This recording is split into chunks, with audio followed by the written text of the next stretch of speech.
Hello everyone, চলে এসেছি নতুন একটা ব্লগ নিয়ে তোমাদের সাথে শেয়ার করতে। আর এটা দেখো, বিশ্বকর্মা পুজোর আগের দিন রাত্রেবেলার ভিডিও একটু করছিলাম আমি। এখানে খুবই বৃষ্টি নেমেছিল কালকে রাত্রে। আর অনেকের বাড়িতেই কিন্তু কালকে রান্না পুজো হয়েছে, যেহেতু আমাদের বাড়িতে হয় না। তো যাই হোক, এখানে দেখো আমাদের আজকে লাঞ্চ মেনুতে থাকছে হচ্ছে বাগদা চিংড়ির মালাইকারি। আর এখানে চিংড়ি মাছটাকে মা হলুদ আর নুন দিয়ে মাখিয়ে রেখেছে, আর সেটারই প্রিপারেশান চলছে। এখানে নারকেল কুড়ি নিয়েছি, যেটি একটু মালাইকারি হবে। তার সাথে এখানে তো ভাত রেডি হয়ে গেছে। আর আমার মায়ের হাতে একটা স্পেশাল তরকারি উচ্ছে আর আলু, যেটা খেতে কিন্তু দারুণ লাগে আমার।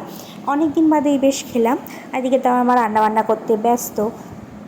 এখানে মালাইকারিটাও রেডি হয়ে গেছে। আর এই মালাইকারিটা কিন্তু সম্পূর্ণ আমার দাদা করেছে, চিংড়ি মাছের মালাইকারিটা। আর মা এখানে করেছে সর্ষে ইলিশ, আর তার সাথে করেছে ডাল, মানে চালতা দিয়ে।